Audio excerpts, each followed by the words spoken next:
Hi, I just wanted to talk about the Romanticism Handout, which is the first handout that you should be reading for this semester.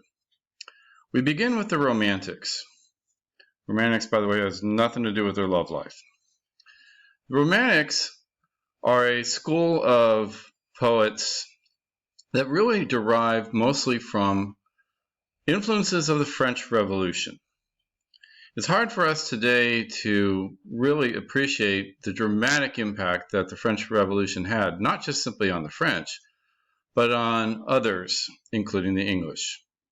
Obviously, we know a lot about the American Revolution, but the French Revolution shook a lot of foundations right down to their core. With the monarchy, church, tradition, so on and so forth. Now, a lot of our poets at the beginning of this semester are heavily influenced by the ideas of Romanticism, including such things as, say, individual liberty. Now, the Romantic poets basically come from this time period, which in our handout is 1789 to 1832. They basically turn the focus of poetry around from mimetic poetry, which means writing about the world outside and trying to duplicate that, to expressive poetry, writing about the world inside. In other words, the poet, him or herself, is actually the subject of poetry. Now, this may not shock you. In fact, in many ways, I like to say that we live in a post-romantic period because we're so heavily influenced by these ideas that it's hard for us to understand that they weren't always there, okay? So the influence on expressive poetry is, first of all, key, foundational. The idea of the poet's emotional state becomes the very substance of poetry itself. Also, the individual is therefore celebrated, which kind of creates an inversion of values, where in the past, epic poetry, which is the poetry of the founding of great nations, such as in the Iliad and the Aeneid, those become less important. And instead, what used to be considered the kind of simple works, like ballads and lyrics, odes, those become the things that the poets are more interested in. So, for example, if you get the handout on M.H. Abrams' poetry types, you'll see that the Romantic poets basically inverted or turned upside down the issues of what they considered to be most important. Nature becomes incredibly important in Romantic poetry. Now, nature is always there, obviously.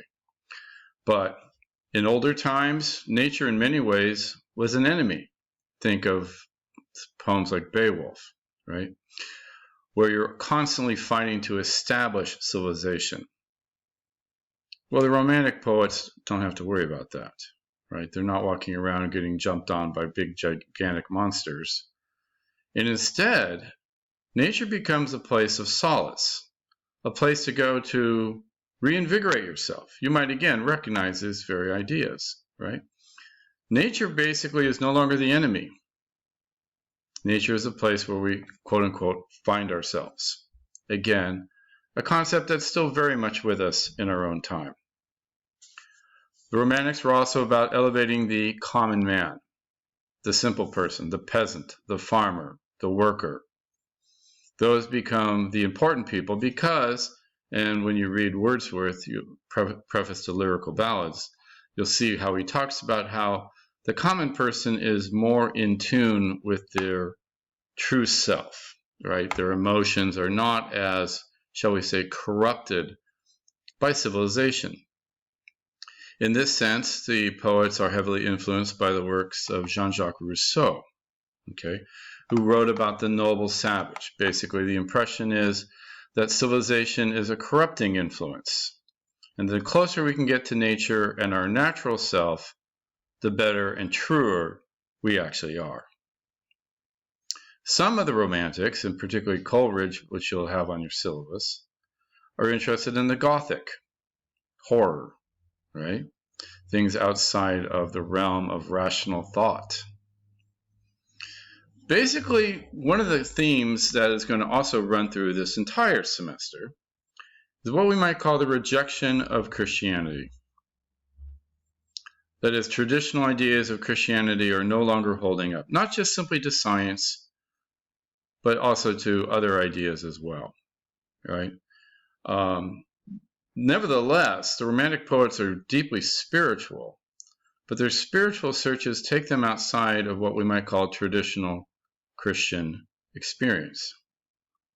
Speaking of experience, the Romantics valued the personal over the general.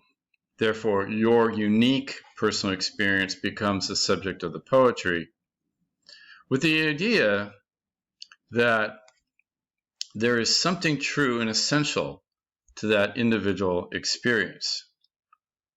The role of memory becomes vital as well. After all, you have to remember those experiences that you had, right? And with the Romantics, one of the things that we see is the importance of childhood, because our memories go back to childhood. And often, for many of the Romantics, such as Blake and Wordsworth, there's something very special about childhood, a unique time of innocence and purity that eventually is corrupted as we grow older and more experienced. The Romantic poets were interested in, shall we call it, untraditional ways of living. Later, people called these things like bohemian, right, or hippies, that sort of thing. Again, very influenced by the Romantics. But the idea of living non-traditional lifestyles. All that's all tied up into this burst of creativity, which is barely 40 years long, called Romanticism.